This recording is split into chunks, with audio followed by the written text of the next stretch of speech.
అందరికీ నమస్కారం. వల్లలార్ స్వామి తమిళంలో రచించిన అగవల్ గ్రంథాన్ని నేను తెలుగు లిపిలోకి అనువదిస్తున్నాను. ఈ వాక్యాలకు ఎందరో గురువులు ఇప్పటికే అర్థాలు చెప్పి ఉన్నారు. ఆ మహానుభావుల గ్రంథాలనుంచి సేకరించిన అదే అర్థాన్ని ఏమాత్రం మార్చకుండా మీకు వివరిస్తున్నాను. ఈ జ్ఞానం నాకు ఒక్కరోజులో వచ్చింది కాదు. దీని వెనుక నా దశాబ్దాల కఠిన సాధన ఉంది. గత 20 ఏళ్లుగా ప్రతి నెల క్రమం తప్పకుండా 12 సంవత్సరాలు 142 సార్లు 2012 వరకు తిరుమల శ్రీవారిని కొండకి నడిచి దర్శించుకున్నాను. రద్దీ కారణంగా ఇప్పుడు సంవత్సరానికి 2 సార్లు వెళ్తున్నాను. అలాగే ప్రతి పౌర్ణమికి ఏ ఒక్క నెల విడవకుండా 225 సార్లు తిరువన్నామలై ప్రతి పౌర్ణమికి గిరి ప్రదక్షిణను పూర్తిచేసి కొనసాగిస్తున్నాను. ఆ గిరి ప్రదక్షిణ చేస్తున్న సమయంలోనే ఒక సిద్ధియోగి నాకు వల్లలార్గారి మార్గాన్ని నాకు చాలా సూక్ష్మంగా ఉపదేశించారు. గత 2 సంవత్సరాలు ప్రతి నెలా క్రమం తప్పకుండా వడలూర్లో 24 నెలలు పుష్యమి జ్యోతి దర్శనం చేసుకుంటూ ఆయన రాసిన గ్రంథాలలోని విశేషాలను అధ్యయనం చేస్తున్నాను. నా ఈ సుదీర్ఘ ఆధ్యాత్మిక ప్రయాణంలో తెలుసుకున్న అనుభవాల సారమే మీ అందరికీ వివరించాలని మనస్ఫూర్తిగా ఆశిస్తున్నాను. జీవకారుణ్యం లేని జపాలు, తపస్సులు లేదా యోగము వంటివి నిష్ప్రయోజనమైన మాయా పనులు. అగవల్ గ్రంథం ఏప్రిల్ 11, 1872 నా అగవల్ ఓకే రాత్రిలో రచించబడిన ఈ గ్రంథం 1596 వరుసలను కలిగి ఉంది. ఇది ప్రారంభంలో మరియు ముగింపులో అరుట్పెరుంజోతి అని చరించడం ద్వారా దైవశక్తిని గుర్తుచేస్తుంది. అరుట్పెరుంజోతి అరుట్పెరుంజోతి తనిపెరుంకరునే అరుట్పెరుంజోతి. చిదంబరం రామలింగ వల్లలార్ అనుగ్రహించిన రుట్పెరుంజోతి అగవల్ వ్యాఖ్యానం.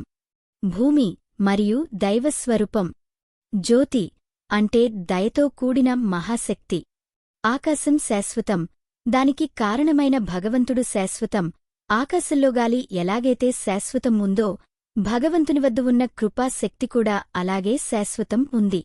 దైవలక్షణం, ఆయనే అన్నిటికీ కారణం, అంతటా నిండి ఉన్నవాడు, సర్వశక్తిమంతుడు మరియు సమస్తాన్ని విశ్వాన్ని నడిపించేవాడు. జీవకారుణ్యం మరియు క్రమశిక్షణ. స్వామి ముఖ్య ఉద్దేశ్యం మనస్సులో కలుషితమే బయటకు మాత్రం నిర్మలంగా కనిపించే లోకంలోని వారందరినీ సరిదిద్ది సన్మార్గ సంఘం లో చేర్చడమే వల్లలార్ సంకల్పం. ఈ అరుట్పెరుంజోతిని అంతరాత్మ ద్వారా మనస్సుతో ధ్యానించి జ్ఞానముతో తెలుసుకోవచ్చు. జీవకారుణ్యం అంటే జీవుల పట్ల చూపేదయ. జీవుల ఆత్మ యొక్క సహజ ప్రకాశమే అది. మనస్సు అనేది గాలి యొక్క చలనం. జ్ఞానం అనేది కాంతి వెలుగు యొక్క చలనం. గాలి ఆకాశంలో ఎలాగైతే ఎప్పటినుంచో ఉందో దేవుని వద్ద శక్తి, దైవశక్తి, విశ్వ ప్రాణశక్తి కూడా అనాదిగా ఉంది. దీనినే మనం దయాశక్తి లేదా మహాశక్తి అంటాం. విశ్వ జీవశక్తి. జీవిత లక్ష్యాలు 4: ధర్మం, అర్థం, కామం, మోక్షం. కాని వల్లలార్ ప్రకారం మనం సాధించాల్సింది 5వది. మరణం లేని విద్య. మరణం లేకుండా జీవించండి అంటే అమరత్వం, తత్వ నిగ్రహం మరియు దైవత్వంతో ఒకటి అవ్వడం. దీనికోసం 4 క్రమశిక్షణలు: 1 ఇంద్రియ, 2 కరణ, 3 జీవ, 4 ఆత్మ అవసరం. మన 5 జ్ఞానేంద్రియాలను కన్ను, చెవి, నోరు, ముక్కు, శరీరం దైవ కార్యాల కోసం వాడాలి. కన్ను దయతో చూడాలి. నోరు దేవుని స్తుతించాలి, మితంగా ఆహారం తీసుకోవాలి. శరీరం ఇతరుల కష్టాన్ని చూసి స్పందించాలి. ఆకలితో ఉన్నవారికి సహాయం చేయకపోతే మన ఇంద్రియాలు వాటి శక్తిని కోల్పోతాయి. మనస్సు, బుద్ధి, చిత్తం, అహంకారం ఇవన్నీ ఆత్మ యొక్క ప్రతిబింబాలే. ఆత్మ లోపల వెలుగుతున్న జ్యోతిని చూడటమే అసలైన లక్ష్యం. ఆత్మ అంటే మన లోపల ఉన్న జీవచైతన్యం. ఆలయం అనేది ఒక తత్వానికి చిహ్నం. మన కనుబొమ్మల మధ్య ఉన్న స్థానమే పురువమధ్యం, అసలైన ఆలయం. అక్కడ ఒక తెర, అజ్ఞానం, ఉంటుంది. అజ్ఞానం 7 తెరలతో కప్పబడి ఉంటుంది. దాని వెనుక దీపం, ఆత్మజ్యోతి, వెలుగుతూ ఉంటుంది.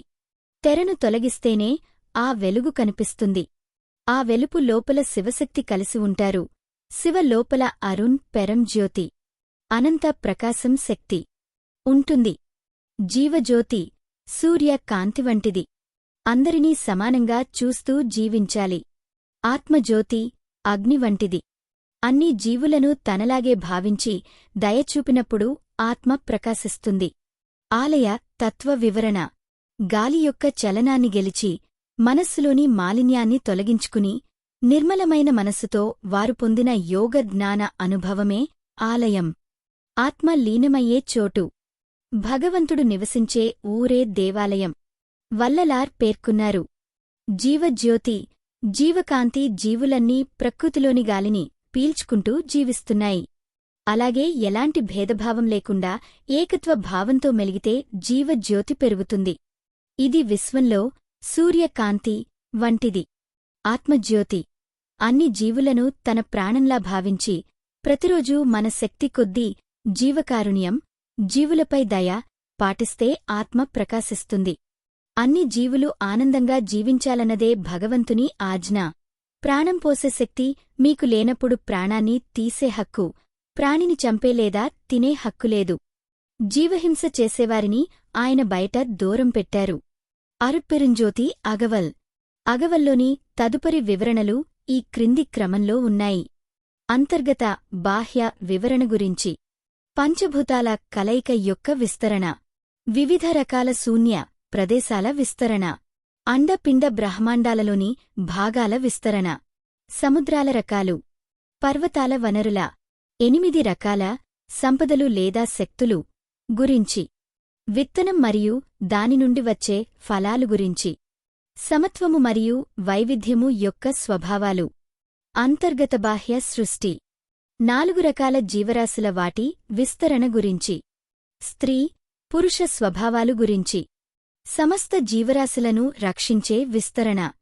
అణచి ఉంచే లేదా నియంత్రించే కుప పరదా తెర యొక్క వివరణ. దైవ కృపలో కలిగే స్పష్టత.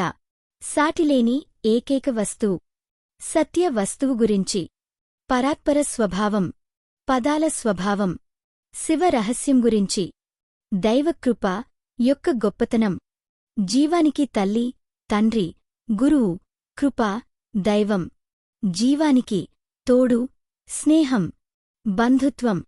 సహజ జ్ఞాన, సహజ క్రియ, సత్యం, ఆనందం గురించి. రత్నాలు, బంగారం, ఔషధం, మంత్రం, అక్షయనిధి, జ్యోతిపర్వతం, సహజ పదార్థాల స్వభావం. సాటిలేని ప్రేమ, నిత్యదీపం. పరిపూర్ణ స్థితి, కరుణావర్షం. ప్రజ్వలించే జ్యోతి. ఆత్మరహస్యం.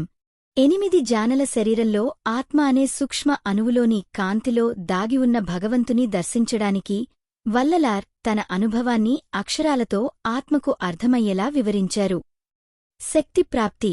ఎలాంటి ప్రతిఫలాపేక్ష లేకుండా దీర్ఘకాలంపాటు ప్రతిరోజూ జీవకారుణ్యం చేయడం ద్వారా మనకు లభించే ఆధ్యాత్మిక శక్తితో మాత్రమే ఆత్మజ్ఞానాన్ని కొంతవరకు అర్థం చేసుకోగలము. ఆత్మప్రకాశం. కాంతి చలనం ద్వారా ఆత్మ అనే సూక్ష్మ అణువు లోపల వెలుగుగా దాగి ఉండి పనిచేసేది జ్ఞానజ్యోతి. మనస్సు అనేది గాలి యొక్క చలనం. మన ఆలోచనలను కార్యాచరణలో పెట్టి ఎలాంటి ఆధారం లేని జీవికి ఆకలిని తీర్చడమే నిజమైన దయతో కూడిన గొప్ప మార్గం. ఈ విధంగా జీవకారుణ్యం చేస్తూ ఉంటే రాయిలాంటి కఠినమైన మనస్సు కూడా కరిగి జీవులలో పరమాత్మను దర్శించగలుగుతాము. ఇవి కేవలం 2 లైన్ల అర్థం. మిగిలినవి నేను క్రమంగా వ్రాస్తాను. ధన్యవాదాలు.